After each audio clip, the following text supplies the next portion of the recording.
ዛሬ ይዤላችሁ የመጣሁት ለእናንተ ደግሞ በጣም የተለየ ስጦታ ነው። የኢትዮጵያ ድርጅቶች እንግዲህ አልተቻሉም መኪና የሚያክል ነገር የሚሸልም ለዛውም ለአንድ ሰው አይደለም ለሁለት ሰው እና በሚሊዮን ብሮች ገንዘብ ደግሞ ጊቭአዌይ የሚሰጥ ድርጅት ነው ይዤላችሁ የመጣሁት። ቪዲዮን እስከ መጨረሻ ተከታተሉ። ድርጅቱ ማን ነው? ምን ስላደረግ ነው መኪና የምንሸለመው? እናም ገንዘብ እናገኘው እንዴት ነው የምትሉ ሰዎች ካላችሁ ቪዲዮን እስከ መጨረሻ ማየት ብቻ ነው የሚጠበቅባችሁ። እኔ የማላመጣላችሁ ነገር የለም። እንግዲህ ሌትስ ጎ። እስካሁን እንግዲህ 3000 ብር እያልኩ ነበር የምሸልማችሁ። እንደዚህ አይነት ነገር ይዞ ይመጣል ብላችሁ አስባችሁ ታውቃላችሁ? ይሄ መኪና የሽልማት መኪና ነው ብላችሁ ስንቶቻችሁ ታምኑኛላችሁ? BYD E2 በዚህ ሰዓት ስንት ብር እንደሆነ እንግዲህ ገበያውን ቼክ አድርጉ። ስለዚህ የሽልማት መኪና በደንብ አብራራላችኋለሁ። ይሄ ብቻ አይደለም ባይ ዘ ወይ ሌላም አንድ ተጨማሪ መኪና አለ። ይሄም እንግዲህ ሁለተኛው BYD E2 መኪና ነው። በዚህ ዘመን እንግዲህ መኪና የሚሸልም ከየት ይገኛል ጋይስ? ከየት ይገኛል? እንደዚህ አይነት ቅንጡ መኪኖችን የሚሰጥ ድርጅት ጋር ነው ይዣቸው የመጣሁት። ከዚህም በተጨማሪ በሚሊዮን የሚቆጠሩ ብሮች በጊቭአዌይ እየተሰጡ ነው ያሉት እና እናንተም የዚህ ነገር ተጠቃሚ ለማድረግ ምን ማድረግ እንዳለባችሁ ልንገራችሁ።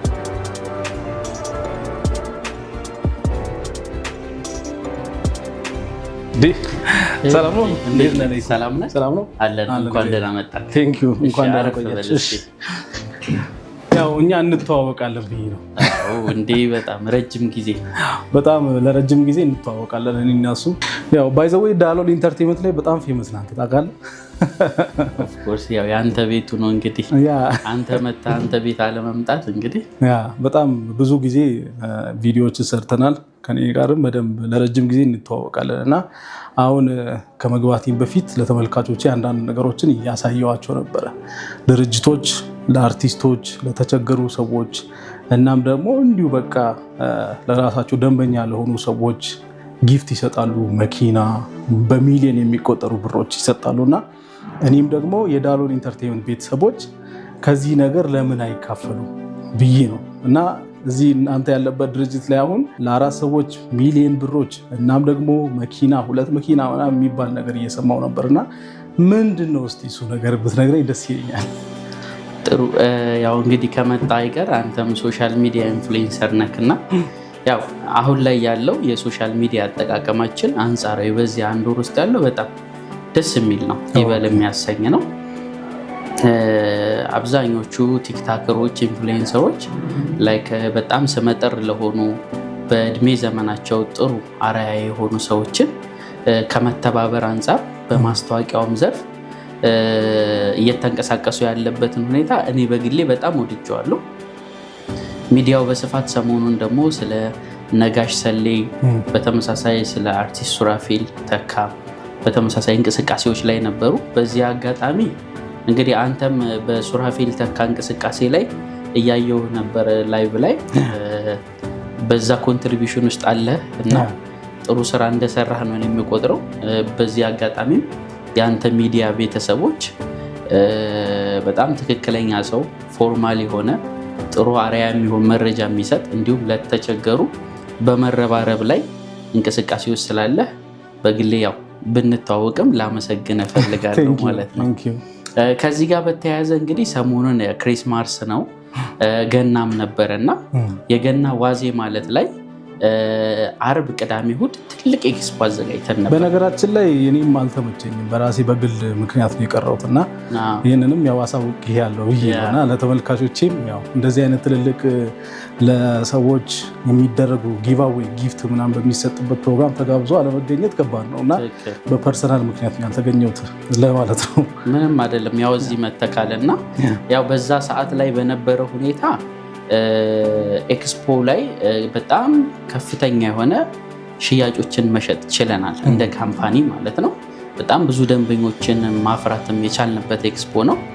ግን እግረ መንገዳችን ከዛ በፊት ግን ኤክስፖ መጀመሪያ ፕሮግራም ላይ በዋናነት ታርጌት አድርገን ከዚህ በፊት የኛ ደንበኞችን አፕሪሺየት ከማድረግ ሪኮግኒሽን ከመስጠትና የምስጋና ፕሮግራምን ከማዘጋጀት አንጻር ኤክስፖችንን የጀመርነው ብሔራዊ ሎተሪን በመጋበዝ ለደንበኞቻችን ትክክለኛ የሆነ ፌር የሆነ እጣ ስርዓትን እንዲያካሄድና በዚህ እጣ ስርዓት ውስጥ ደግሞ ለሁለት ባለእድለኞች ደንበኞቻችን ብራንድ ኒው የሆነ ሁለት ለእያንዳንዳቸው አንዳንድ ኤሌክትሪክ መኪና BYD ኢቶ የምንለው እንግዲህ ከረንት ማርኬት ቫሊዋቸው ከ4 ሚሊዮን ብር በላይ ነው እያንዳንዳቸው። የሁለቱ ደግሞ ከ8 ሚሊዮን ብር በላይ ማለት ነው። ያንን ለደንበኞቻችን በጣም ማውጣት ስርዓት ውስጥ የሰጠን መሆኑን ለመግለጽ እወዳለሁ። ከዛ ባሻገር ደግሞ ለአራት ባለእድለኞች ደንበኞቻችን በተመሳሳይ ለእያንዳንዳቸው የ1 ሚሊዮን ብር ጊቫዌይ ሰጥተናል ማለት ነው በፕሮግራሙ ላይ። እንግዲህ ሶሻል ሚዲያው በዚህ እንቅስቃሴ ሲንቀሳቀስ እኛም ደግሞ ካለን ከቤተሰቦቻችን ከደንበኞቻችን እንነሳ ብለን ይሄን ነገር አድርገናል። ገናቸውን ክሪስማሳቸውን በጥሩ ሁኔታ በዚህ መልኩ ከፍተናል ማለት ነው። የሚገርም ነው። በዚህ አጋጣሚ ግን በነገራችን ላይ እንደ አጋጣሚ ሆኖ ያለውን እንቅስቃሴ እኔ በቅርበት ስለማውቀው ከነዚህ መካከል አንዱ ደንበኛ በእናንተ ሶሻል ሚዲያ በኩል መረጃ አግኝቶ ከካምፓኒያችን ጋር ኮላቦሬት አድርጎ ጆይን ያደረገ ከስተመር ነው እና የደረሰው እና በዚህ አጋጣሚ እንደ ሚዲያም እናንተን እንኳን ደስ ያላችሁ ማለት እፈልጋለሁ። በጣም እናመሰግናለን። ይሄ ሁኔታ ነበር አጠቃላይ ያደረግነው በዚህ ሁኔታ ውስጥ ማለት ነው። ከዚህ በላይ እንግዲህ ምን ደስ የሚል ነገር አለ? በጣም እናመሰግናለን ድጋሚ ቴንኪው። በጣም የዳሎል ኢንተርቴይንመንት ቤተሰቦች ተጠቃሚ መሆን ለእኔም ያው የመጀመሪያው ነገር ነው እና ከአንተም ጋር ከዚህ በፊት በሰራንባቸው ጊዜያቶች አንተንም መርጬ ወደዚህ እንድመጣ ያደረገኝ ነገር ከዚህ በፊት በነበሩ ነገሮች ፌር የሆነ ነገር፣ ግልጽ የሆነ መረጃ እናም ታማኝነት ያለው ነገር እየሰራ ስለነበረ ነው እና ለማንኛውም በእኛ በኩል ደግሞ የመጡ ደንበኞች ይሄን ነገር የማግኘት ቻንስ ስላጋጠማቸው በጣም በጣም በጣም ደስ ብሎኛል እና በጣም ቴንኪው ማለት ፈልጋለሁ። በዚህ ምክንያት ነው እንግዲህ አንተም ጋር የመጣሁት እና ከዚህ በኋላስ የዳሎል ኢንተርቴይንመንት ፋሚሊ እንግዲህ ሌላም ይጠብቃል ማለት ብዙ ቤተሰብ ነው ያለን እና ከዚህ በኋላ እንደዚህ አይነት ፕላን አላችሁ? አዎ ይኖሩናል። ሪኮግናይዝ እናደርጋለን፣ እናመሰግናለን። ከዛ ደግሞ ጊቫዌይ ወይም ደግሞ ስጦታዎችን እንሰጣለን። ይህንን የምናደርገው እንደ ካምፓኒ መጀመሪያ መስራት ያለብን ደንበኞቻችንም ላይ ነው ብለን እናምናለን። በጣም በጣም አመሰግናለሁ። እንግዲህ ቅድም እንደጠቀስኩት ያው ታማኝነትን ብዬ የጠቀስኩበት አንደኛው ምክንያት ምንድን ነው? እናንተ ጋር 35% ይልና አሁን ላይ ማለት ነው 35% ይልና እውነተኛ ቅናሽ ይላል። አሁን 35% ብለው እውነተኛ ማለቱ ምንድነው? እውነተኛ ያልሆኑ ቅናሾች አሉ ማለት ነው ምንድነው? እስቲ ስለ እውነተኛ ቅናሽ ስለሚባለው ነገር ግልጽ ብታደርግልኝ። ማርኬቱ እንዴት ነው? እንደ አጠቃላይ ቅናሽ ሲሰራ በብዙ አይነት መልኩ ካልኩሌሽን የሚሰሩ ድርጅቶች አሉ። ግን አንዳንድ ካምፓኒዎች በካልኩሌሽን መልክ ታክስን ተቀናሽ አድርገው ከዛ ባሻገር ሰርቪስ ቻርጅን እንዲሁም ደግሞ ፕሮሞሽናል ኮስትን ተቀናሽ ያደርጉና ለምሳሌ ያቀረቡት ቅናሽ 10% ወይም 10% ከነበረ ያ ቅናሽ ካልኩሌት ተደርጎ እውነተኛ ቅናሹ ለደንበኛው የሚሰጠው ከ3 እስከ 4.5% ሊሆን ይችላል። እንደዚህ አይነት ቅናሽ አጠቃቀሞችን የሚጠቀሙት ነው። እኛ ካምፓኒ ላይ ግን ስትመጣ የገዛኸውን አማውንት 35% ቅናሽ ነው የምናዘጋጀው። ያ ማለት 100% ለከፈለ ሰው 35%ን ስንቀንስለት ሰውየው መክፈል ያለበት አጠቃላይ ዋጋ 65%ን ብቻ ነው። ከ65% በላይ ምንም አይነት የሚከፍለው አማውንት የለም ማለት ነው። ይሄን 100% ለሚከፍሉ ደንበኞች ያወጣ ነው ኦፈር ነው። ስለዚህ ለዛ ነው ማለት ነው ትክክለኛውን ዋጋ ትናገሩና 35% ሲቀነስ ይሄ ለምሳሌ 10 ሚሊዮን ብር ይባልና ከዛ በኋላ 35% ሲቀነስ 6.5 ሚሊዮን ብላችሁ ግልጹን የምትናገሩ በቃ ሰውየው ከአጠቃላዩ ላይ የሚከፍለው 35% ሲቀነስ ይሄን ነው ብላችሁ ግልጹን የምትናገሩት ለዛ ነው ማለት ነው። ትክክል፣ ልክ እንደዛ ማለት ነው። እንዳልከው የቤቱ ዋጋ አጠቃላይ 10 ሚሊዮን ብር ከሆነ አጠቃላይ 100%ን የሚከፍል ሰው ከሆነ የሚጠበቅበት 65% ማለትም 6,500,000 ብር ነው ማለት ነው። ይሄ ቤት ባይዘው የባለ 3 መኝታ ቤት ዋጋ ነው እኛ ጋር ማለት ነው። በተመሳሳይ ደግሞ ባለ 2 መኝታ ቤት ዋጋ ሳር ቤትና መሀል ከተማ አካባቢ ወደ ፒያሳ አዋሪ አካባቢ ደግሞ አጠቃላይ ዋጋው 8,560,000 አካባቢ ነው። ደንበኛው 100% ከፍላለሁ ካለ በ5,560,000 ብር ሙሉ ክፍያውን ያለምንም ተጨማሪ ዋጋ ጭማሪ በኢትዮጵያ ብር መክፈል የሚችልበት ነው። መሀል ከተማ ላይ ባለ 2 መኝታ በዚህ ዋጋ ማግኘት የሚችልበት ኦፕሽኖች አሉ ማለት ነው። ቆንጆ የሚባል ሞል እየገነባን ነው። እዛ ላይ መሳተፍ ለሚፈልጉ ደንበኞች በተለይ እዚህ ላይ ማውራት የምፈልገው ደግሞ ንብረት ማፍራት ይፈልጋሉ። የገንዘብ አቅማቸው አነስተኛ የሆኑ ሰዎች ያጋጥሙናል። ቢዝነስ መክፈት ለሚፈልጉ የገንዘብ አቅማቸው አነስተኛ ሆኑ በሀገር ውስጥ የሚኖሩ ከሀገር ውጭም የሚኖሩ የኛ ዜጎች እዚህ ላይ መሳተፍ ከፈለጉ አጠቃላይ ዋጋቸው ከ2,500,000 ብር ጀምሮ ዋጋ ያላቸው በቅድመ ክፍያ ከ500,000 ብር ጀምሮ የሚከፍሉባቸው አጠቃላይ ክፍያቸውን በ3 ዓመት ከፍለው የሚጨርሷቸው ኦፕሽን አለን እና እዛም ላይ መሳተፍ የሚችሉበት ኦፕሽን ስላለ ቀድመ ኮሚኒኬት ቢያደርጉን የተመረጡትን ቆንጆ የሚባሉትን ሳያጡ በፊት ይሄን እድል እንካችሁ እንላለን ማለት ነው። ሆፕፉሊ እዚህ ላይ ሊያመልጣችሁ አይገባም ብዬ አምናለሁ። ወደፊት ደግሞ ሚኒማም 4 or 5 ታይምስ ነው የሚሆነው ዋጋው 2.5 የተገዛው ከ3 ዓመት በኋላ ከ10 ሚሊዮን ብር በላይ እንደሚሆን ግልጽ ነው። ኦኬ በጣም ቴንኪው። እንግዲህ ስለ ቅናሹ በግልጽ ነግረህናል። በቃ ከ100% 65% ይከፍላል ነው እና ይሄ በጣም ታማኝነትን የሚያሳይ ነገር ነው እና ከአንተም ጋር ከዚህ በፊት ለረጅም ጊዜ እንተዋወቃለን። እኔ አሁን የምፈልገው ነገር ሶሻል ሚዲያም ላይ ሪል ስቴት በጣም የተለያዩ ሪል ስቴቶች ማስታወቂያ ያሰራሉ እና ሰው ቪዲዮ ሲያይ አንድ ሪል ስቴት ሲያይ ለመግዛት ሲመጣ ምንድነው ቼክ ማድረግ ያለበት ብለህ ትመክራለህ? አንተ አሁን ምንድነው ባለህ ልምድ አንጻር ካለህ ልምድ አንጻር ሰው ሪል ስቴት ላይ ቤት ለመግዛት ሲሄድ ይሄን ቼክ ያድርግ የምትለውን ነገር ብትነግረኝ። የመጀመሪያው ምን አይነት ነገሮችን አስረክቧል፣ የት አካባቢ የሚለውን ማየት አስፈላጊ ነው። ምክንያቱም በማስረከብ ውስጥ ትልቅ አፈጻጸም፣ ትልቅ ጥንካሬ፣ ትልቅ ልምድን ያካብታል ካምፓኒው ማለት ነው። በሁለተኛ ደረጃ የሚገዙት የቤት አማራጭ በምን አይነት አከፋፈል ስርዓት ላይ መሰረት ያደረገ ነው የሚለው ማጣራት ያስፈልጋል። ይሄን ስልህ በዝርዝር ለመምጣት ያክል የሪል ስቴት ማርኬቱ 2 አይነት ከረንሲን ይጠቀማል። የመጀመሪያው ከረንሲ ዶላር ከረንሲ ወይም የውጭ ምንዛሬ ከረንሲ ነው። ሁለተኛው ደግሞ በኢትዮጵያ ብር የሚከፈል አከፋፈል ነው። ናው ኤዴይስ አሁን ምንዛሬው ከባድ እየሆነ ስለሆነ በኢትዮጵያ ብር እየሆነ ነው። ግን ስቲል ዛር አቬሌብል በፎሬን ከረንሲ የሚከፈልባቸው ወይም በዶላር አማውንት ማለት ነው። በዶላር ይሁን እንጂ ተመንዝሮ በብር ነው የሚከፈለው። ነገር ግን ዶላር በጨመረ ቁጥር የሚከፍሉት የቤት አማውንት በገንዘብ እየጨመረ ይመጣል። ይሄን ሳምፕል ስነግርህ ከዛሬ 1 ዓመት ተኩል በፊት በብሔራዊ ባንክ ምንዛሬ ሬት $1 57 ብር ከ49 ሳንቲም አካባቢ ነበር። ናዌዴስ 150 ምናምን ብር ገብቷል። ኦልሞስት 3 ታይምስ ነው። ሁለተኛው ኦፕሽን ላይ ደግሞ ስንመጣ በኢትዮጵያ ብር የሚሉ አሰራሮች በስፋት አሉ። ከ90% በላይ አሁን በኢትዮጵያ ብር ሆኗል። ግን እዚች ጋር ሂድን የምትባል ያከፋፈል ስርዓት አለች። እሷም እስካሌሽን ሬት የተጨመረባት ወይም ኢንተርናሽናል እስካሌሽን ሬት ፎርሙላ አለ። ያ ማለት የማቴሪያልን ጭማሪ መሰረት ያደረገ የዶላር ምንዛሬን መሰረት ያደረገ ፎርሙላ ነው። እያንዳንዱ ለግንባታ የሚጠቀሙትን ማቴሪያሎች ዋጋ በጨመረ ቁጥር ኢንፍሌሽኑን በፎርሙላው መሰረት ይጨምራሉ። ያ ማለት በተመሳሳይ ቅድም ካልኩ ከዶላሩ ጋር ተመሳሳይ ነው። የሚገርም ነው። ያ ስለዚህ ደንበኛው ሊያውቀው አይችልም ገንዘቡን። እንደው ዶላሩ እንኳን ቢሆን ዶላሩን አስበው ይሄን ያክል ዶላር ነው ብሎ ሊል ይችላል። በስካሌሽን ግን ከሆነ ስንት እንደሚመጣ ምን ያክል እንደሚሆን መገመት ይከብዳል። በተቻለ መጠን ፊክስድ በሆነ ምንም አይነት ጭማሪ በሌለው አማውንት የሚሸጡ ቤቶች ካሉ እነሱን ጋር ዲል ማድረግ ቢችል በጣም ወሳኝና ቤዚክ ነው ብዬ አስባለሁ። በጣም የሚገርም ነገር ነው። ጥሩ።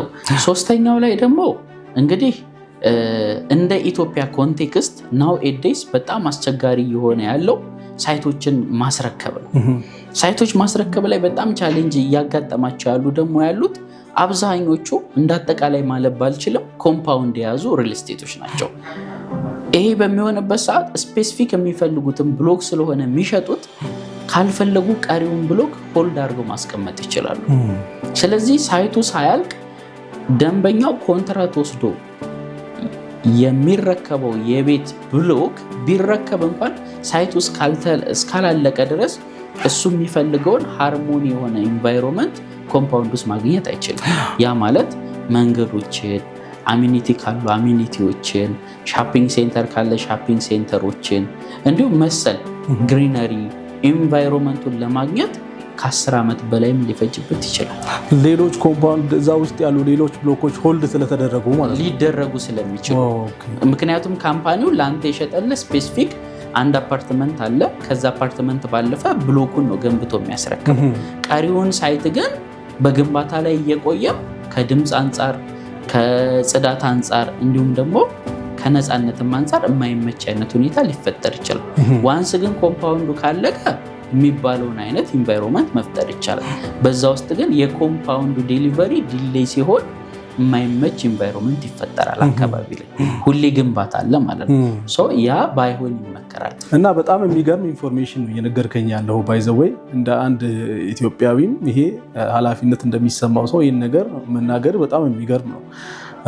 መጀመሪያ እንዳነሳኸው በዶላር ተብሎ የዶላር ጭማሪ ሲኖር ምን እንደሆነ በማይታወቅ ሁኔታ ዶላር ሊጨምር ይችላል፣ በዛ ሊጎዳሉ። ሁለተኛ ደግሞ በብር የተባለ ራሱ እቃ ሲጨምር መጨመር ማለት ዛሬ ፌሮ ስንት ነው ነገ ስንት ነው አታውቅም። እና ይሄን ራሱ መናገር በጣም የሚገርም ነው። ሶስተኛ ደግሞ ከኮምፓውንድ ጋር የተያያዘም አንተ የተነገርከው ነገር ሰው ኮምፓውንድ ሲባል ሰው ወዲያው ነው የሚያስበው ነገር ኮምፓውንዱ ልቅ እንደሚልና ይሄ ቆንጆ የሆነ ኢንቫይሮንመንት እንደሚፈጠርለት ነው። እና ይህን ሁሉ ኢንፎርሜሽን መንገር ለሀቅ የቆምኩ ሰው መሆንን ነው የሚያሳየው። እና እስቲ ሌላም ደግሞ ይህንንም ቼክ ቢያደርጉ ብትለው ነገር አለ። ሻፒንግ ሴንተርም ደግሞ ለሚገዙ ሰዎች በተመሳሳይ ሞሎች ላይ ቢገዙ ሙሉ ለሙሉ ሻፒንግ ሴንተሩ ሞል የሆነ ቢሆን ለምን ታርጌት የሚያደርገው የደንበኛ ፍሎን ስለሆነ ያንን ሞል የሚፈልግ ሰው ሙሉ ሻፕ ለማድረግ ስለሆነ ከዛ አይነት አድቫንቴጅ አንጻር ቢያስቡት ጥሩ ነው ብዬ አምናለሁ። ሌላው ደግሞ ምንድነው ቤዚክ የምለው የሪል ስቴት ካምፓኒዎቹን ማንነት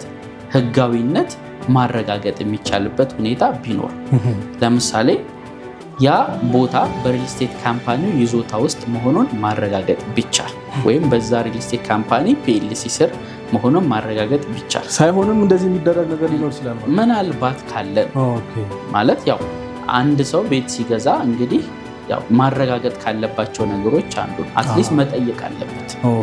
ስለዚህ ያ ቦታ ህጋዊ የሆነ ካርታ ያለው ሆልድ የሚያደርገው የሪል ስቴት ካምፓኒ መሆኑን ማረጋገጥ ቢችል፣ ሁለተኛው ደግሞ ለሚሸጣቸው ቤቶች ንግድ ፍቃድ ያለው መሆኑን ማረጋገጥ ያስፈልጋል። ያ ማለት የመንግስት እውቅና አለው ማለት ነው፣ ንግድ ፍቃድ ያለው። ሶስተኛ ደግሞ ምንድነው ህጋዊ ግብር ከፋይ መሆኑን ማረጋገጥ ቢቻል፣ ያ ማለት ያ ሰውዬ ሌጋሊ ያን ነገር ኦን ማድረግ እንዲችል በእነዚህ ሁኔታዎች መንግስት ፈቅዷል ማለት ነው።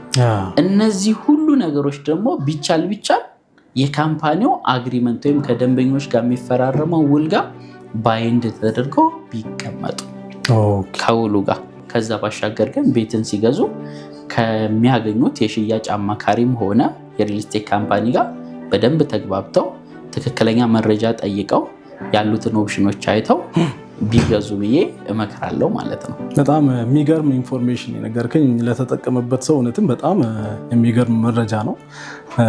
ሁሉንም ነገሮች እኔ በደንብ እስማማለሁ፣ በጣም አስማማለሁ። እና ምናልባት እንግዲህ ይህንን ሲሰሙ ማን ነው ይህ ሰው የሚሉ ሰዎች ሊኖሩ ይችላሉ። እኔ ቤተሰብ ያውቃል አብዛኛው ሰው። እና እስቲ ለይኩንን ለማያውቁ ሰዎች ራስን ብታስተዋውቅ። እሺ፣ እኔ ያው ስሜ ለይኩን ይባላል። እንግዲህ ያው የአንተ ቤተሰቦች ከአዲስ ላልሆን ይችላለሁ፣ ግን ለማያውቁንም ለሚያውቁንም አሁን ባለውበት በቴምር ሪል ስቴት ካምፓኒ ውስጥ የሴልስ ሱፐርቫይዘር ነኝ ማለት ነው። የሚገርም ነው። ቴምር እንግዲህ ይታወቃል። ቴምርን የማያውቅ ሰው የለም። ለማንኛውም ስለ ቴምር እስቲ አንዳንድ መረጃዎች ሶሻል ሚዲያ ላይ በሰፊው ቴምር የሚለው ነገር እየተሰራጨ ነው እና እስቲ ስለ ቴምር ኢንፎርሜሽን ብትነግራቸው ለአዳዲስ ሰዎች። እንግዲህ ቴምር ሪል ስቴት ከተመሰረተ 10ኛ ዓመቱን ሊይዝ የወራት ጊዜ ብቻ ነው የቀረው። በዚህ 9 ዓመት ከምናምን ጊዜ ውስጥ ከ10 በላይ ሳይቶችን ማስረከብ ችሏል፣ እንደ አጠቃላይ ማለት ነው። ከዚህ ባሻገር ደግሞ ግንባታቸው ከ70 በመቶ እስከ 90 በመቶ የደረሱ ከ5 በላይ ሳይቶችን ደግሞ በዚህ 1 ዓመት ውስጥ ሙሉ ለሙሉ ግንባታቸውን ጨርሰን ለደንበኞች የምናስረክብ ይሆናል። ከ1 ዓመት በኋላ እንደ አጠቃላይ ቴምር ሪል ስቴት ከ15 በላይ ሳይቶችን ያስረከበ ካምፓኒ ይሆናል ማለት ነው። ግን አሁን ላይ ደግሞ በእንቅስቃሴ ላይ ያለንባቸው ከሳይት ክሊራንስ ጀምሮ በፋውንዴሽን ሌቭል ላይ ያሉ እንዲሁም የስትራክቸር ስራቸው እስከ 50 እና 60 በመቶ የደረሱ ለሽያጭ የቀረቡ የቤት አማራጮች ደግሞ አሉ። በተመሳሳይ እነዛ ላይ ደንበኞች መሳተፍ የሚችሉበት ሁኔታ አለ። አክቹዋሊ 90-80% የደረሰም ሳይት ላይ ሽያጭ አለ። በዛ አይነት ሁኔታ ነው እየተንቀሳቀሰን ያለ ነው። በዚህም እንግዲህ እንደ ካምፓኒ በሺዎች የሚቆጠሩ ደንበኞችን ማፍረት ችለናል። በሺዎች የሚጠጉ ደንበኞችን ደግሞ የቤት ባለቤት አድርገናቸው በቤታቸው እየኖሩ ይገኛሉ። ከዛ ባሻገር ሰፊ የሆነ የደንበኛ ፍሎ ያለንና በደንበኞች ዘንድ ትልቅ እምነትና ትረስትን ቢውልድ ማድረግ የቻለ ካምፓኒ ሆነናል ማለት ነው። በጣም የሚገርም ነው። ቴምር እንግዲህ ብዙ ሰዎች እኛንም ባይዘው ያናግሩናል። ቴምር የሚባል ሪል ስቴት አለ፣ ቤት ከነሱ ለመግዛት አስበን ነበር ምናምን ሲሉን እኛ ወዲያውኑ ቆጠጥታ በቃ አንድ ሰው እናገናኛቸዋለን ከእናንተ ውስጥ በዛ መንገድ ነው። ምንም አይነት እስካሁን ኮምፕሌንም አጋጥሞን አያውቅም በቴምር በኩል ማለት ነው። ስለዚህ አሁን ቴምር ላይ አንተ እንዳልከው አክቲቭ የሆኑ ሳይቶች አሉ፣ ኦልሬዲ የተጀመሩ አሉ፣ ግማሽ ድረስ የደረሱ አሉ። ስለዚህ አሁን አንድ ሰው ሲመጣ ያለው አማራጭ ምንድን ነው? ከቴምር አሁን ቅድም ካልከው ነገር አንጻር ቴምር ይሄን ነገር ያሟላል ወይ? እንደ ሪል ስቴት አንተ የጠቀስካቸው ነገሮች አሉ አይደለ? ቅድም የጠቀስካቸው ነገሮች ያሟላል ወይ? እና ደግሞ ምን ኦፕሽኖች አሉ? በደንብ ነው የሚያሟላው። ሜንሽን ያደረኳቸውን ሀሳቦች በሙሉ ማለት ነው። በዚህ ሁኔታ ነው እየሰራን የምንገኘው። ግን እነዚህ ብቻ አይደሉም።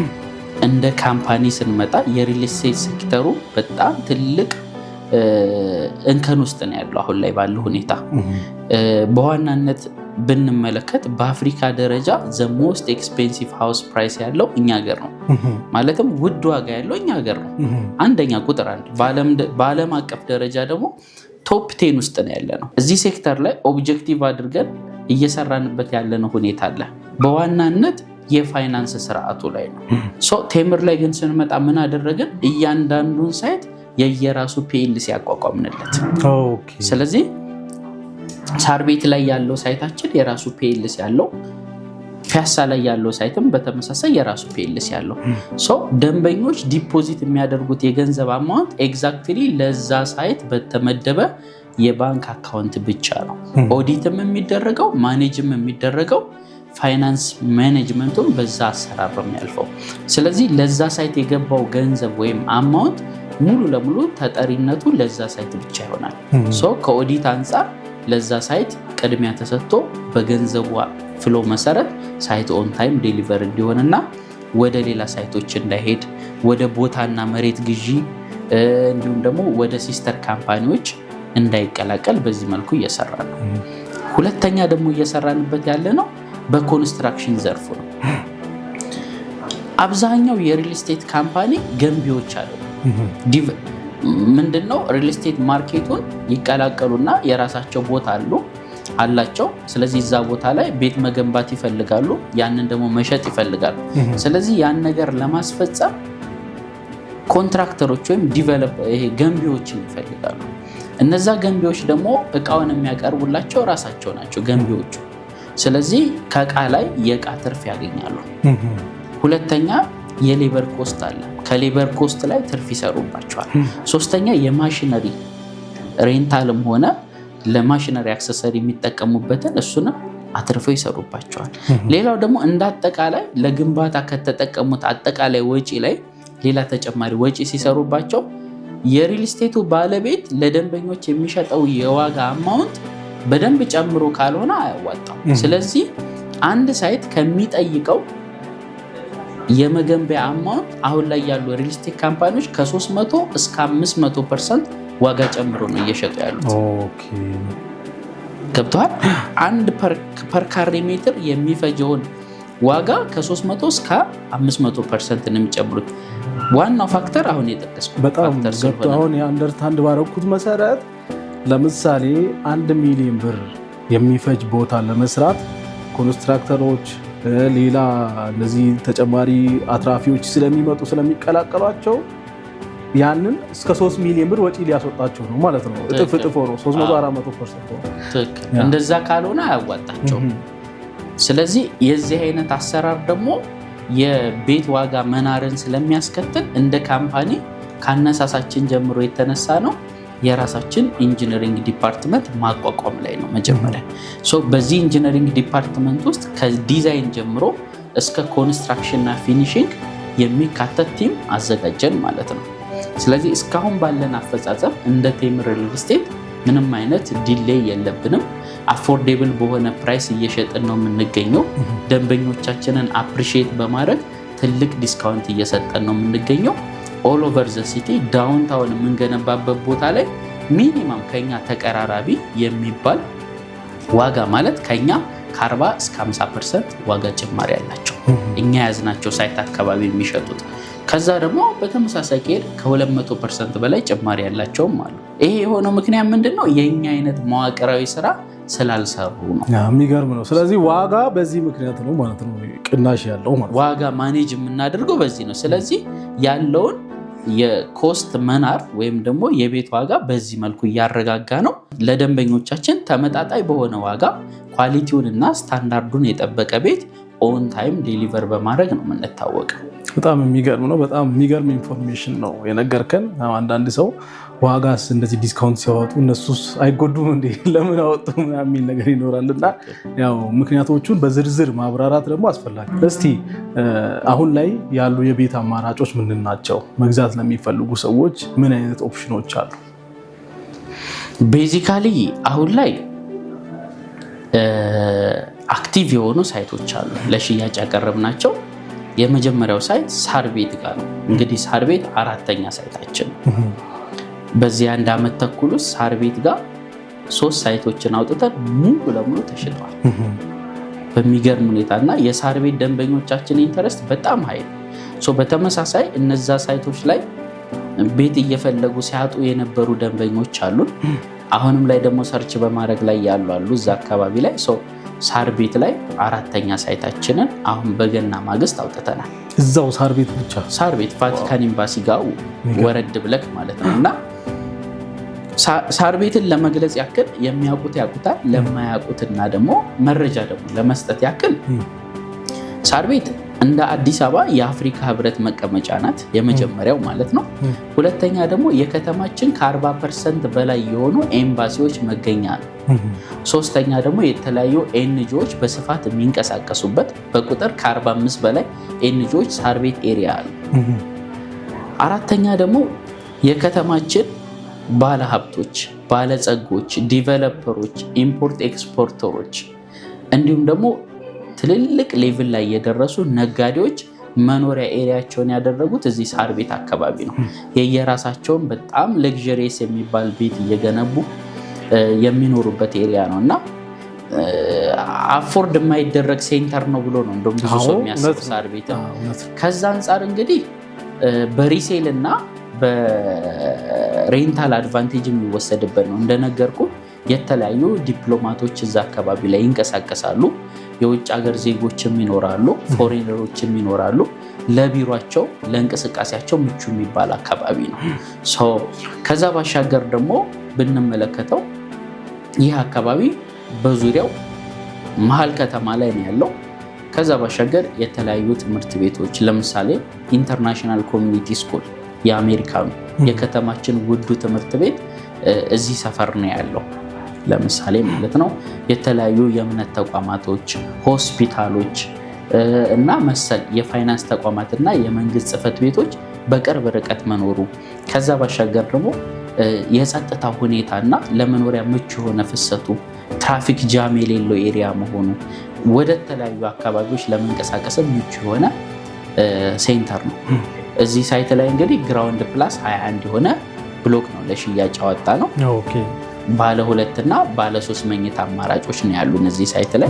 በካሬ ሜትር አማራጭ ከ80 ካሬ ጀምሮ ባለ 2 መኝታ 106 110 ካሬ ሜትር አለ። ባለ 3 መኝታ ደግሞ የሰራተኛ ክፍልን ጨምሮ ከ139 ካሬ እስከ 153 ካሬ አማራጮች አሉ እዚህ ሳይት ላይ። አክቹዋሊ በጣም ትንንሽ የሚባሉ ካሬዎች ኦልሞስት ሶልድ አውት እየሆኑ ነው ያሉ። ሁለተኛው ሳይታችን ደግሞ ስመጣልክ አሁንም እሱንም በገና ማግስት ያወጣነው ነው አዋሬ ጋር ነው ያለው። ከአዋሬ አደባባይ ወደ 4 ኪሎ በሚያስኬደው መንገድ ዋናው አስፋልት ዳር ላይ ነው ያለው። ይህም ሳይት በተመሳሳይ G+21 የሆነ ብሎክ ነው። እዚህ ሳይት ላይ ባለ 1 እና ባለ 3 መኝታ አማራጮች አሉን። ባለ 1 መኝታ 81 ካሬ እና ባለ 3 መኝታ ከ121 ካሬ ጀምሮ እስከ 157 ካሬ ሜትር የሰራተኛ ክፍል ጨምሮ ያሟሉ ናቸው። በተመሳሳይ አዋሪ እንግዲህ አሁን በተሰራው የኮሪደር እንቅስቃሴ በጣም ዝንጥ ያለ ሰፈር ሆኗል። መንገዶቹ ሰፊ ሆኗል። አካባቢው ጸጥታው ምቹ ሆኗል። ከዛ ባሻገር ደግሞ ወደ መገናኛም ሴንተር ቅርብ ነው። ከዛ ወደ 4 ኪሎ አካባቢ ለነ ፍሬንድሺፕ ፓርክ፣ አንድነት ፓርክ፣ ቤተ መንግስት፣ ሳይንስ ሙዚየም፣ ዲጂታል አብርሆት ላይብረሪ አካባቢም ደግሞ ጥሩ ፍሎ ያለው ነው። እንደ አጠቃላይ ደግሞ ለአዲሱም ቤተ መንግስት ምቹ የሆነ አካባቢ ላይ ነው ያለው። እዛም ላይ ኢንቨስት ለሚያደርጉ ደንበኞች ጥሩ አማራጭ ያለበት ሁኔታ ነው ያለው። ሶስተኛው ሳይታችን ደግሞ የከተማችን እምብርት ፒያሳ ሊሴ ገብረ ማርያም ላይ ነው ያለው። እየገረመኝ ያለው ነገር በጠቀስ ቁጥር ስቲል መሀል ከተማ ውስጥ ነው። ምክንያቱም ብዙ ጊዜ ሰው የሚፈልገው መሀል ከተማ ላይ ነው። መሀል ላይ ጠቅሰን ደግሞ እንወጣለን ማለት ነው። ሊሴ ገብረ ማርያም ትምህርት ቤት ጋር እሱም ደግሞ በጣም ስታንዳርድ ያለው ትምህርት ቤት ነው። ቸርችል ጎዳና ላይ ያለፈው ትምህርት ቤት ማለት ነው። እሱ ዙሪያ ላይ 3 ሳይቶች አሉን። ከነዚህ 3 ሳይቶች አንደኛው ሳይት ሙሉ ለሙሉ ተሽጦ አልቋል። 2ቱ ሳይት ግን አቬሌብል ናቸው። አንደኛው ሳይት የግንባታ ደረጃው 8ኛ ፎቅ ላይ ደርሷል። በግንባታው ዘርፍ 35% ደረሰ የምንለው አይነት ማለት ነው። አንደኛው ደግሞ በግንባታው ዘርፍ ደግሞ ወደ 1ኛ ፎቅ እየደረሰ ነው ያለው። ከግራውንድ ፍሎር ወጥቶ 1ኛ ፎቅ እየደረሰ ነው። እነዚህ ሳይቶች ላይ ባለ 2 እና ባለ 3 መኝታ አማራጮች አሉን። ባለ 2 መኝታችን ከ80 ካሬ ነው የሚጀምረው እስከ 146 ካሬ ሜትር አማራጮች አሉ እነዚህ ሳይት ላይ ግንባታቸው ስለሄደ የተወሰነ የስቶክ አለመኖር ይኖራል። ግን ለሚፈልጉ ደንበኞች እዛ አካባቢ ትዝታ ላላቸው፣ ሴንተሩን ለሚወዱት፣ እዛው ወክ አድርገህ ነው ፍሬንድሺፕ ፓርክ የምትሄደው፣ አንድነት ፓርክ፣ ሳይንስ ሙዚየም እንዳልኩ ቅድም ሸራተንም እዛ አካባቢ ነው። ሊሴም ለትምህርት ቤት ምቹ ነው። የእምነት ተቋማት፣ የፋይናንስ ተቋም ሜክሲኮ አካባቢ ዙሪያው አድዋ 00 ቅርብ ርቀት ላይ ስለሆነ እዛ ላይ አርጀንትሊ ቢመጡ በዲስካውንት የምናስተናግዳቸው የበዓል ታይም ስለሆነ 3ኛ ኦፕሽን ደግሞ እዛ ጋር አለ። ወደ 4ኛ ኦፕሽን ስመጣልክ ደግሞ ወደ አያት አካባቢ 4ኛ ኦፕሽን አለ። የግንባታ ደረጃው 11ኛ ፎቅ ላይ የደረሰ ብሎክ አለን። አግሬሲቭሊ ነው የምንሰራው በነገራችን ላይ። እሱ ሳይት ላይ ደግሞ ባለ 2 እና ባለ 3 መኝታ አማራጮች አሉ። ኦልሞስት ባለ 2 መኝታዎቹ ተሽጠው እያለቁ ነው። ከደረሱባቸው ይሳተፋሉ። ባለ 3 መኝታ ግን እዛ ሳይት ላይ በጣም በጥሩ ዋጋ ከ6 ሚሊዮን 500 ሺህ ብር ሙሉ ክፍያ ጀምሮ ባለ 3 መኝታ አማራጭ ስላለን እዛም ላይ መሳተፍ የሚችሉበት ኦፕሽን አለን ማለት ነው።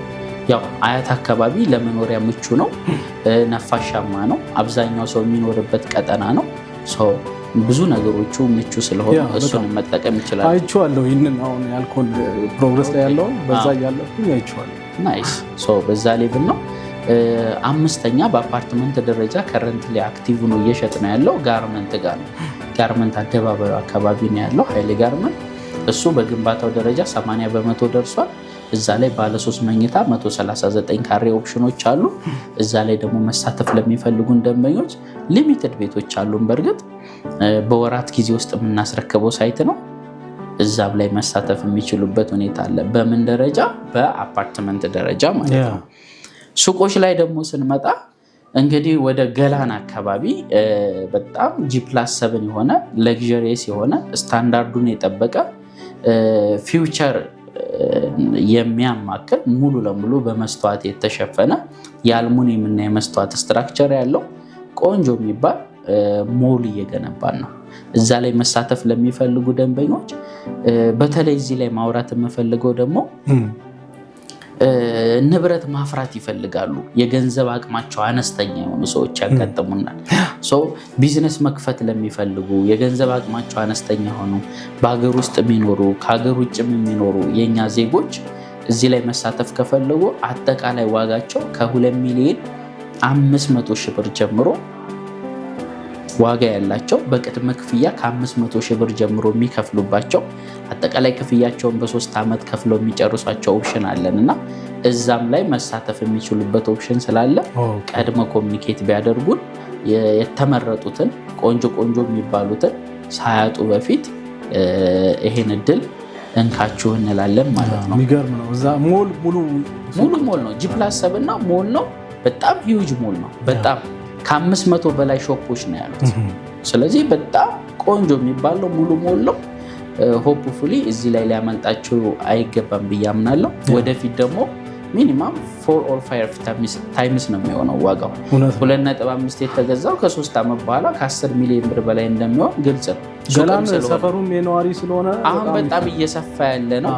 ወደፊት ደግሞ ብዙ ነገሮች ወደዛ አካባቢ እቅድ አለው መንግስት የመስራት ነዋሪዎችን በስፋት እየኖሩበት እየፈለሱበት ያለ ኤሪያ ነው። ከዛ ባሻገር ቦታው ምቹ ስለሆነ እንደ አዲስ ሪሼፕ ለማድረግ ይመቻል። ከዛ አንጻር እዛ ላይ ኢንቨስት ቢያደርጉ የሱቅ ሬንታል ቫሊዩ በጣም ሃይ ስለሆነ ያንንም ሪኮሜንድ እናደርጋለን ማለት ነው። ስለዚህ የነገርከኝ ኢንፎርሜሽን በጣም ደስ የሚል ነው። ያው ተመልካቾቻችን እንግዲህ በጣም የሚገርም ኢንፎርሜሽን ሲሰጠን ነበር። አንድ ግን ማጣራት የሚፈልገው ነገር ምንድነው እስካሁን ካስረከባቸዋቸው ሳይቶች ውስጥ ምን ይመስላል የሚለውን ነገር ለተመልካቾች ያው ገና እየተሰራ ያለ ቤት ብቻ ከምናሳይ የተረከቡ ቤቶች ምን ይመስላሉ የሚለውን ማየት እንችላለን። እንሞክራለን እንግዲህ በምንችለው። አንተ መተህ አናሳይም ማለት ከባድ ነውና ከዚህም ወተንም ቢሆን ያው መውቀስ ስለማይቀር ስለዚህ በምንችለው አንዱን ሳይት አትሊስት የተሰሩትን እናያለን። እንደው ብታሳየኝ ደስ ይለኛል ለተመልካቾችም ግልጽ ነው። እሺ ወጣ ብለን ሰዓቱም ምሳ ሰዓት አካባቢ ስለሆነ በዛው እግረ መንገዳችንን እናየውና በቃ ከዛ ደግሞ አሁን ላይ ያሉትን ደግሞ እንደ ሳምፕል እናያቸዋለን። ቤቶቹን አይተህ ስንመለስ ዲቴሉን ዋጋ ምናምን መግዛት ነው የሚፈልጉ ሰዎች ያለውን ዲቴል እነግራቸዋለን። ምንም ችግር የለም። እሱን መረጃ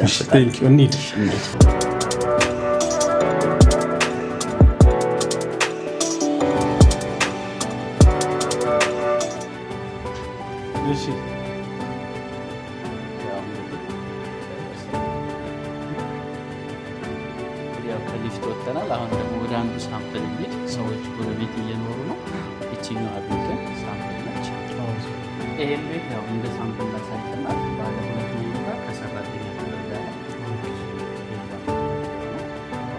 መግቢያው ደስ ይላል። ቀጥታ ሳሎን መስሎ ይባል አለ። መጀመሪያ ሳሎን ወይም ሊቪንግ ዳይኒንጉን እንሄድና ወደ እሱ እንደምታየው በጣም ሰፊ ሩም ነው። ሲሊንጌቱ ከፍታው በጣም ከፍ ያለ ቤት ነው።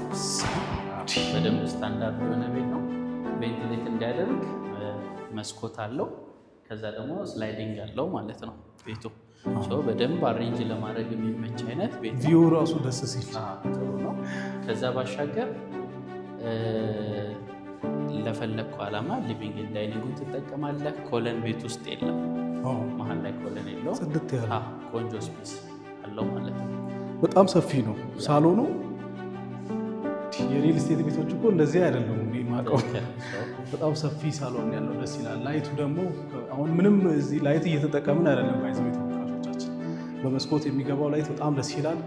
ቪው ራሱ ሰፈሩ በጣም የለማ ሰፈር ነው። በቂ ፀሐይ ብርሃን በደንብ ያስገባል ማለት ነው።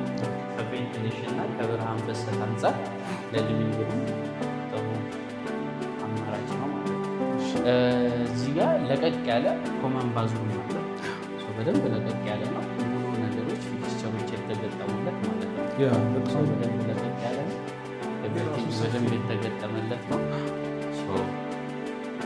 ባዝሩሙ ሙሉ ነገሩ ተገጥሞለታል ማለት ነው።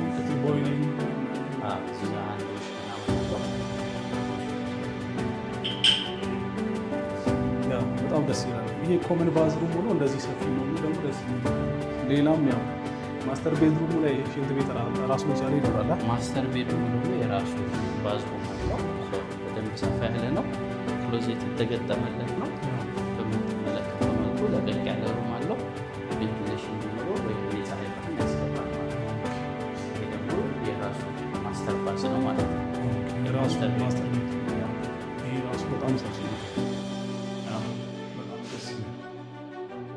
ቆንጆ ነገር እያሳየኋቸው ተመልካቾች እንግዲህ በጣም ደስ ይላል። ሙሉ ለሙሉ ሲንካቸው፣ ቦይለራቸው፣ ሻወር ሄዱ ኤቭሪቲንግ ፊክስቸር የተገጠመለት ነው ማለት ነው። ሙሉ ያለቀለት ቀጥታ እቃውን ይዞ መግባት ነው።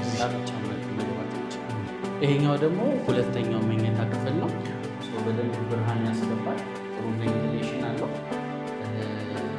በምትመለከተው መልኩ የተሰራ ነው። በጣም ቆንጆ ነው።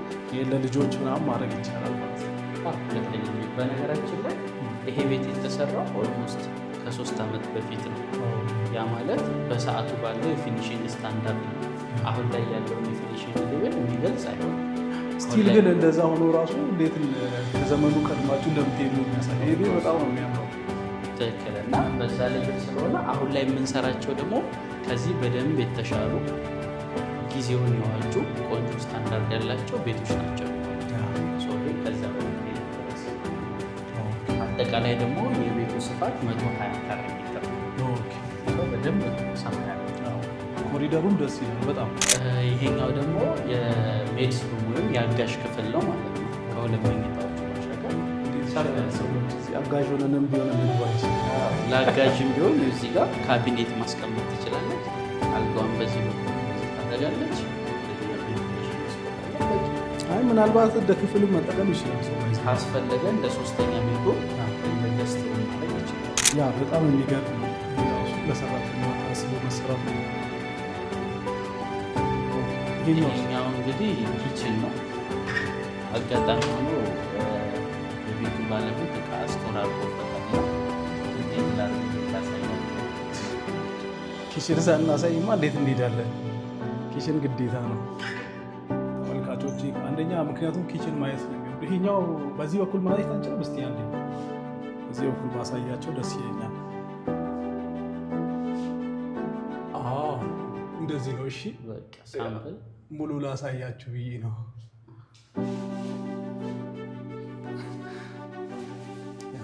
እናንተን ሳላሳይ እንግዲህ መሄድ አልፈለኩም። ኪችን ብዙ ሰው ስለሚጠይቅ ነው። ዝግ ስለሆነ በላይ በኩል የተወሰነ አሳይቻችኋለሁ። ኪችኑ ይሄን ይመስላል። ቤቱን በጣም ወድጃለሁ። እኔ በበኩሌ ደግሞ ጸጥ ድምፅ የለም እንዴ? ማለት በጣም ሴፍ የሆነ አይነት ነው። ነዋሪዎች አሉ፣ ነገር ግን ሴፍ የሆነ ይባላል። በጣም ደስ ይላል። አንደኛ ቤቶቹ የሆነ ንጥል ብለው ነው ያሉት እና በዚህ በኩል ደግሞ መግቢያው ኮሪደር ስለሆነ ቀጥታ ቤቶቹ አይገባም። የራሱ ኮሪደር ነው።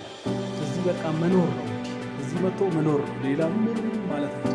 አጋጣሚ ሆኖ እነዚህ ያለቁ ሳይቶች ላይ ምንም አይነት ቤት በግልጽ ለመናገር እነዚህም ኦልሬዲ ሽጠን ገንብተን ያስረከብናቸው ናቸው።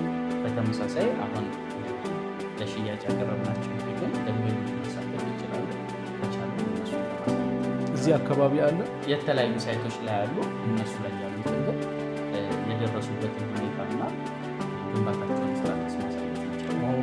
ገና ግንባታ ላይ ያለውን ማየት ይችላለን። ደስ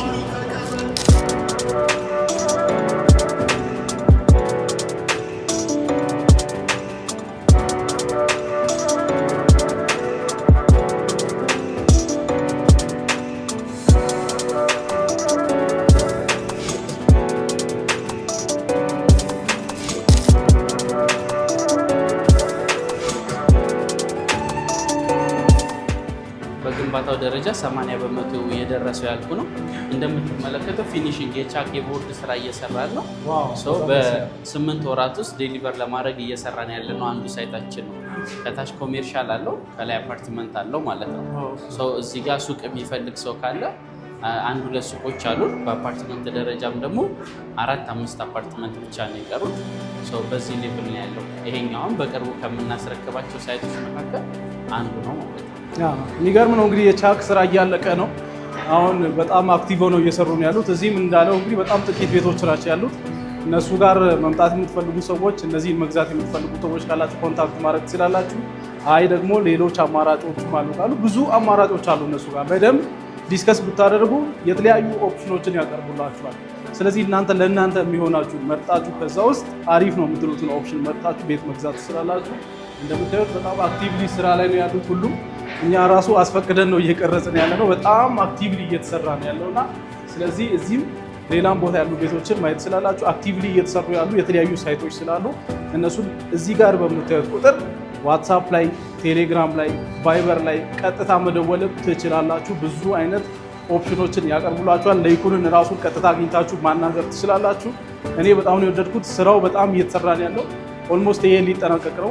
ስለዚህ ሌሎችም ሳይቶች እንደዚህ እየተሰሩ ያሉ ናቸው እና እነሱን ኮንታክት በማድረግ መግዛት የቤት ባለቤት መሆን ትችላላችሁ። በጣም አመሰግናለሁ። እሺ አሁን ደግሞ ወደ ስፔሲፊክ ዋጋ ዝርዝር እንግዲህ ሁሉንም መጥቀስ አዳጋች ቢሆንም የተወሰኑትን ዝርዝር ዲቴይል የዋጋ መረጃ ልስጣችሁና በመጀመሪያ ደረጃ በኢትዮጵያ ብር ነው የምንሸጠው። ሁለተኛ ፊክስድ ነው፣ ምንም አይነት የዋጋ ጭማሪ የለውም። የገዛችሁበት የገንዘብ አማውንት ቅናሽ ቢደረግበትም በተደረገው የቅናሽ አማውንት ነው ሙሉ ከፍላችሁ የሚጨርሱት ማለት ነው። አሁን የምዘረዝራቸው ሙሉ ለሙሉ 100% ለሚከፍሉ ደንበኞች እንደየሳይቱ የምገልጽ ይሆናል። ግን በዳውን ፔመንት ደረጃ ደግሞ በተመሳሳይ እገልጸዋለሁ ማለት ነው። ለምሳሌ ሳር ቤት ሳይት ላይ ስመጣልክ ባለ 2 መኝታ 80 ካሬ ሜትር ስፋት አለን። ይህ ቤት ቅድመ ክፍያው 20% ነው። የዚህ ቤት አጠቃላይ ዋጋው ከቅናሽ በፊት 8,800,000 ብር ነው፣ የ2 መኝታ ማለት ነው። ነገር ግን የዚህን ቤት 100% ለሚከፍሉ ደንበኞች 35% ቅናሽ እናደርግላቸውና የቤት ዋጋ 5,720,000 ብር ይሆናል፣ ፊክስድ ዋጋ ማለት ነው። ነገር ግን ከዚህ በታች ለሚከፍሉ ደንበኞች ደግሞ ከ30% እስከ 50% ለሚከፍሉ ከከፈሉት አማውንት ላይ 15% እንቀንስላቸዋለን። ከ50% እስከ 64% ለሚከፍሉ ደግሞ 25% እንቀንስላቸዋለን ከከፈሉት ላይ። ሌላው እዚሁ ሳይት ላይ ሆኖ 110 ካሬ ሜትር ስፋት ያለው ከቅድሙ ሰፋ የሚል ባለ 2 መኝታ አማራጭ አለ። የዚህ ቤት በተመሳሳይ ቅድመ ክፍያው 20% ነው። አጠቃላይ የቤት ዋጋ ከዲስካውንት በፊት 11,660,000 ብር ይመጣል። ነገር ግን ይህን ቤት ሙሉ ለሙሉ 100% እንክፈል ካሉ የቤት ዋጋ 7,579,000 ብር ፊክስድ ፕራይስ ይሆናል። እያወራኋቸው ያለሁት ሳር ቤት ላይ ነው። በተመሳሳይ ዲስካውንቱ ቅድም በጠቀስኩት መልክ ይቀጥላል ማለት ነው። ሌላ ደግሞ ባለ 3 መኝታ 139 ካሬ ሜትር አማራጭ አለን። ከተጨማሪ የሰራተኛ ክፍል ጋር ነው። ይህም በተመሳሳይ 20% ቅድመ ክፍያ አለው። የቤቱ አጠቃላይ ዋጋ በ20% ቅድመ ክፍያ ከቅናሽ በፊት 15,290,000 ብር ሲሆን ነገር ግን የዚህን ቤት 100% ለሚከፍሉ ደንበኞቻችን 9,938,500 ብር ይሆናል ማለት ነው። ከዚህ በታች ለሚከፍሉ ደግሞ በቅድሙ ዲስካውንት ይስተናገዳሉ። ሁለተኛው አማራጭ ደግሞ አዋሬ ሳይት ላይ ነው። እዛ ሳይት ላይ ባለ 1 እና ባለ 3 መኝታ ቤት አማራጭ ነው ያለን። ባለ 1 መኝታው 81 ካሬ ሜትር ስፋት አለው። ቅድመ ክፍያው 20% ሲሆን የቤቱ አጠቃላይ ዋጋ 8,667,000 ብር። ነገር ግን ይህን ቤት 100% እንከፍላለን ለሚሉን ደንበኞች 35%ን እንቀንስላቸውና ማለትም 3,033,450 ብር እንቀንስላቸውና የቤቱ ዋጋ 5,633,550 ብር ይሆናል ማለት ነው። በተመሳሳይ ቅናሹን እናስተናግዳቸዋለን ከዚህ በታች ለሚከፍሉ። ባለ 3 መኝታ ከሰራተኛ ክፍል ጋር ደግሞ እዚሁ አዋሪ ሳይት ላይ 121 ካሬ ሜትር ነው። የቤቱ አጠቃላይ ዋጋ 12,947,000 ብር ነው ከቅናሽ በፊት። ቅድመ ክፍያው 20% ነው። ነገር ግን 100%ን እንክፈል ለሚሉ ደንበኞች የሚጠበቅባቸው የቤቱ 65% ሲሆን ለዚህም ደግሞ 4,531,450 ብር ቅናሽ አድርገንላቸው የቤቱ አጠቃላይ ዋጋ 8,415,550 ብር ይወርዳል ማለት ነው። በቅድሙ መሰረት ዲስካውንት እንሰጣቸዋለን ከ30 እስከ 50 ለሚከፍሉ እና ከ50 እስከ 64 ለሚከፍሉ። ሌላው ሳይታችን ደግሞ አያት ፈረስ ቤት ሳይት ነው። አያት ፈረስ ቤት ለሚገኘው ሳይታችን ባለ 3 መኝታ አማራጮች ናቸው አሁን የቀሩን። አንዱን ሳምፕል ብነግራችሁ 106 ካሬ ሜትር አማራጭ አለን። ቅድመ ክፍያው 10% ሲሆን የቤቱ አጠቃላይ ዋጋ 10,070,000 ብር ነው። ባለ 3 መኝታ 10,070,000 ብር ነው። ነገር ግን እዚህ ቤት ላይ 100% ለሚከፍሉ ደንበኞች 35% እንቀንስላቸውና የቤቱ ዋጋ 6,545,500 ብር ይወርዳል ማለት ነው። አጠቃላይ እዚህ ሳይት ላይ 3,524,500 ብር ነው ቅናሽ ያደረግነው። ስለዚህ እንደምትመለከቱት ጥሩ የሚባል አይነት ቅናሽ ነው ለደንበኞች ያዘጋጀ ነው። በዚህ ቅናሽ ይስተናገዱ ዘንድ እንጋብዛለን። ይህ ቅናሽ ደግሞ የሚቆየው በዓልን በማስመልከት ስለሆነ ለጥቂት ጊዜ ነው። ከዛ በላይ ግን ስቶኮቹ ተሽጠው የማለቅ ነገር ስላላቸው ቀድሞ ሬጂስተር ቢያደርጉና እኛ ያለውን ፕሮሰስ ብንቀጥልላቸው ምቹ ይመስለኛል። በዚህ መልኩ ዲቴይል መረጃ ነው እንግዲህ ብዬ አምናለሁ አይደል? በጣም አመሰግናለሁ። በጣም ዲቴይል የሆነ መረጃ ነው የሰጠህን። በጣም የሚገርም ነው የሰጠህን መረጃ። በጣም ግልጽና መስማት ለፈለገ ሰው፣ ቤት መግዛት ለፈለገ ሰው በተለይ ሙሉ መረጃ የሚሰጥ ነው። እንዳልከኝ ቅድም ያልካቸውን ነገሮች አንተ አሁን በምትነግረኝ ሰዓት በደንብ እየሰማው ነበረ።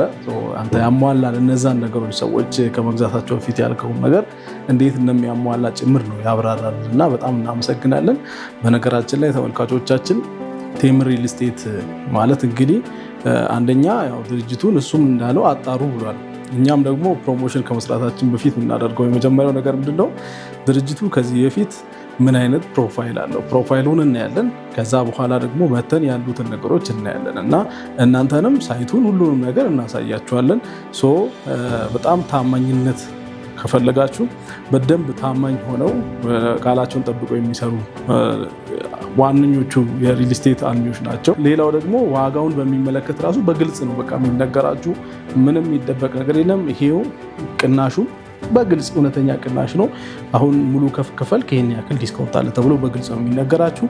ከሁሉም በላይ ግን እኔ የወደድኩት ምንድነው አንደኛ አፎርደብል ፕራይስ መሆኑ፣ ሁለተኛ ደግሞ ሎኬሽን እንግዲህ አዲስ አበባ ውስጥ የትን ገንባላችሁ የሚል ነገር ተለጥፏል ታች አሁን እና ሁሉም ሰፈር አላቸው። የሚገርመው በቃ ዝም ብላችሁ ድራይቭ እያደረጋችሁ ምናምን ዞር ስትሉ ቴምር እና ምን ያክል አንጋፋ ድርጅት እንደሆነ አንደኛው የምትረዱት በዚህ ነው ማለት ነው። ስለዚህ በጣም አፎርደብል ፕራይስ ነው። ሌላ ሎኬሽኖቹ በጣም አሪፍ ቦታ ላይ ነው ያሉት። ታማኝነትን በግልጽ ያሳዩ ናቸው። ከዛ በላይ ግን ለዳሎል ኢንተርቴንመንት ቤተሰቦች ደግሞ እንዳልኳችሁ ሽልማቶች ያው መኪናም የሚሊዮን ብርም እጣ እየወጣ ነው። ስለዚህ ይሄንን ተጠቃሚ መሆን አለባችሁ። ዋናው ነገር ግን ለፊውቸራችን ቤትን መግዛት ፈለጋችሁ ሱቅ በትክክል ኢንፎርሜሽን ጠይቃችሁ ከፈለጋችሁ እዚህ ከታች በምታዩቸው ቁጥሮች ደውላችሁ እነሱን ቀጥታ መታችሁ ኮንታክት በማድረግ ሙሉ ኢንፎርሜሽን በመውሰድ ከዚህ ነገር ተጠቃሚ መሆን ትችላላችሁ። አሁን እሱ እንዳለው አብዛኞቹ ቤቶች ቶሎ እየተሸጡ እያለቁ ያሉት ማለት ነው። ስለዚህ በኋላ ላይ ከዚህም በፊት እየተሸጡ እያለቁ በጣም የሚቆጩ ሰዎች ስላጋጥሙን ማለት ነው። ስለዚህ ቶሎ ብላችሁ ወደዚህ ነገር እንድትገቡ የምትፈልጉትን ነገር ማጣራት ይቻላል እነሱ ጋር በመምጣትና በምን ያገኟችሁ እናንተ እንግዲህ ያው ቤዚክ የማግኛ መንገዱ ለእናንተ እንሰጣችኋለን። በተለያዩ የሶሻል ሚዲያ አማራጮች ዋትሳፕ ሊሆን ይችላል፣ ቴሌግራም ወይ ቫይበር ስልክ ቁጥር እንሰጣችኋለን። በዛ ስልክ ቁጥር ከፈለጉም ምናልባት ዳይሬክት ሌኔ ማግኘትና ኮሚኒኬት ማድረግ የሚችሉበት አማራጭ ስላለ በዛ መሰረት ኮሚኒኬት እንዲያደርጉን ነው ሪኮሜንድ የምናደርገው። በቃ ስለዚህ ከታች